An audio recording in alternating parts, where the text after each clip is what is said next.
La villa Oddo si trova a Caoddo, in comune di Monselice, tra il centro della città e Sant'Elena d'Este, sulla strada per il nuovo ospedale di Schiavonia. L'antica famiglia Oddo è stata una delle casate nobiliari storiche del Padovano e nella posizione odierna della villa nel Medioevo aveva un castello, poi trasformato a partire dal XVI secolo fino a raggiungere la configurazione attuale nel XVIII secolo. La struttura è circondata da un alto a mura che racchiude al suo interno una barchessa ed un grande parco con essenze di macchia mediterranea. In prossimità dell'accesso sulla strada si trova un oratorio del XVIII secolo dedicato a San Giovanni Battista, con un campanile dallo stile più antico. Su una strada laterale è anche presente un secondo cancello di entrata.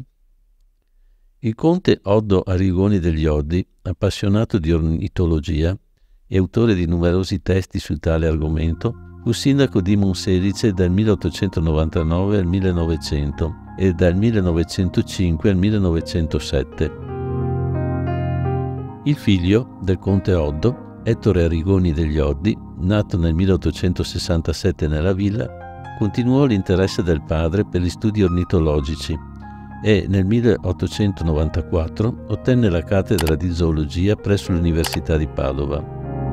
Divenne deputato al Parlamento italiano dal 1913 al 1921. Ma con la Prima Guerra Mondiale la Villa Oddo di Monselice fu destinata a un uso militare e il conte Ettore dovette trasferire a Bologna la sua collezione di uccelli impagliati catturati nei suoi numerosi viaggi di studio tra Europa e Asia, precedentemente raccolta nella sua residenza di Caoddo. Nel 1919 fu nel gruppo dei deputati che fondarono il Partito Popolare Italiano. Risale al 1929 la sua più importante opera Ornitologia italiana.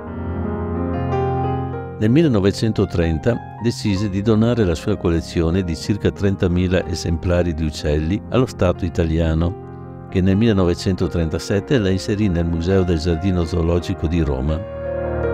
Morì a Bologna nel 1942.